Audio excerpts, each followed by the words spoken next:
In sports today, the Leafs are going to the playoffs. Isn't that right, Jessica? Oh, you wish, and a whole lot of others. Come on, they've won the last 2 games, including against your beloved Bruins.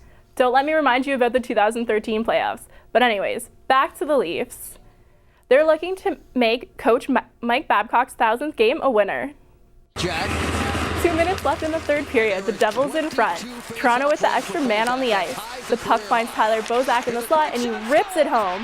Bozak's 10th goal of the season is enough to send this game into overtime. The extra frame would solve nothing, so the game would need a shootout, and it's P.A. Parenteau with the go-ahead goal.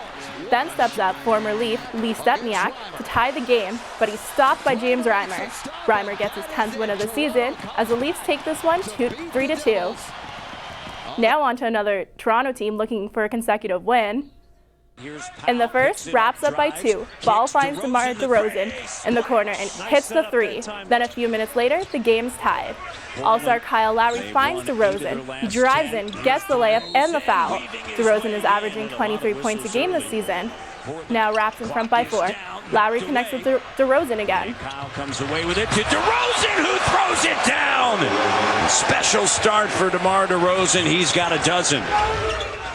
Jump into the third, DeRozan with the crossover, drives in and gets the and 1. Raps win 110-103.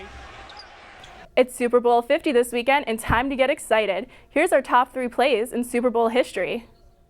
Let's start at number 3, Super Bowl 25, the New York Giants against the Buffalo Bills. In the third quarter, Mark Ingram catches a short pass and breaks not 1 but 5 Buffalo tackles. He gets the first down and keeps the play alive. New York went on to win 20-19 for their second Super Bowl ring. At number 2, it's James Harrison in Super Bowl 43 with the Pittsburgh Steelers against the Arizona Cardinals. Harrison intercepted a throw and ran the field for a 100-yard touchdown. That gave the Steelers a 17-7 lead going into halftime. It would ultimately change the momentum, and Steelers won 27-23.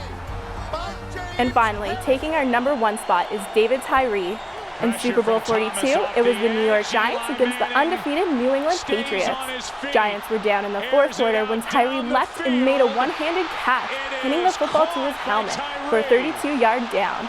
4 plays later, they got the winning touchdown, and New York went on to win 17-14. This play led to one of the greatest upsets in sports history.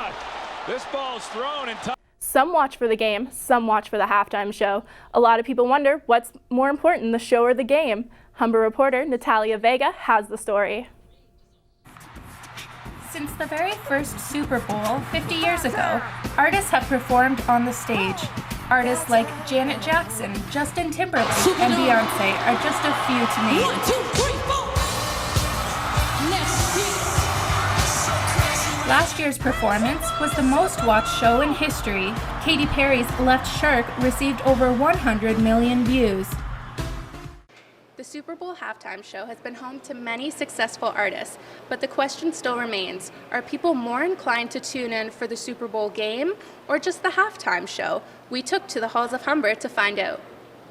I'm more inclined to watch the halftime show just because it's always someone big singing. Given the fact that I'm a sports fan, I'll be more inclined to watch the actual game. Yeah, I'm definitely excited and inclined for the game over the halftime show. It would be interesting to watch the whole game rather than a show. The game, for sure.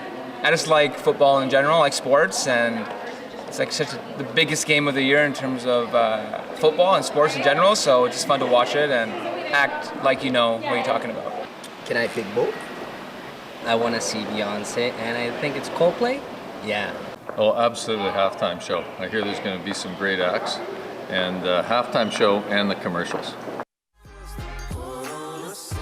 Coldplay and Beyonce are set to perform this weekend. I'm Natalia Vega, Humber News. Now with a look at what Mother Nature has in store, here's Katie Jones. Thanks, Jessica. Well, today may be Friday, but there's nothing really exciting about today's weather. Today is mainly cloudy with a high of 2 and a low of -4, and we might see some flurries this afternoon. Saturday we'll have similar weather conditions because we'll have a high of 3 degrees. It's going to be mainly cloudy with a chance of flurries, and in the evening we'll have a low of -2. And for Sunday, it probably doesn't matter what the temperature is going to be because you'll most likely be watching the Super Bowl. But if you do venture outside, we're going to have a mix of sun and clouds and a high of 2 degrees. And in the evening, we might see some flurries as it drops down to -2. Back to you, Ryan. Thanks, Katie. Now for our first look at what's happening in the world of arts, here's Sasha Aziz.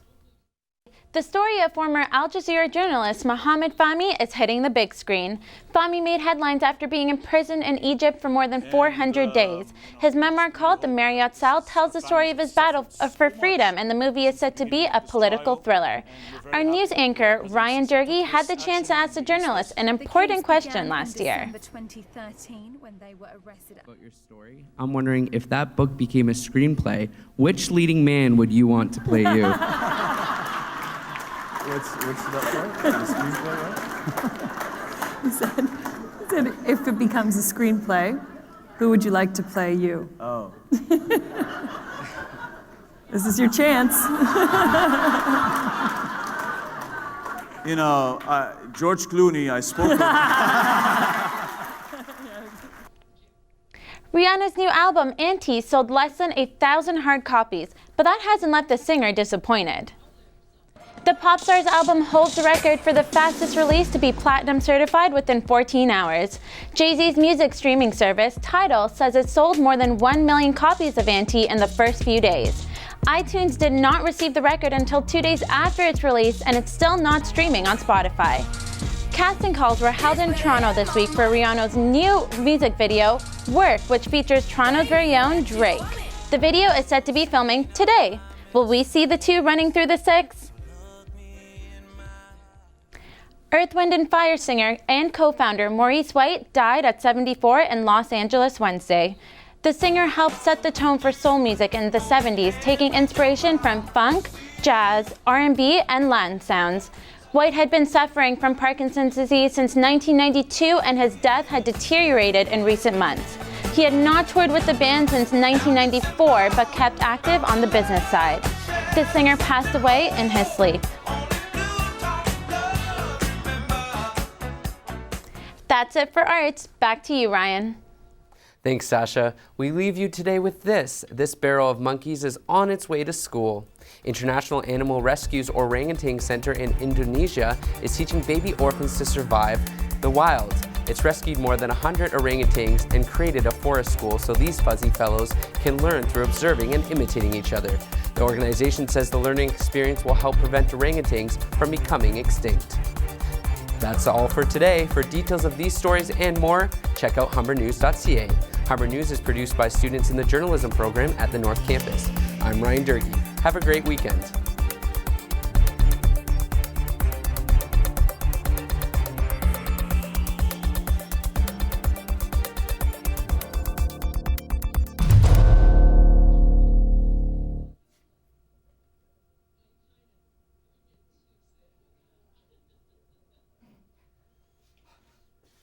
Travis has a babam way early.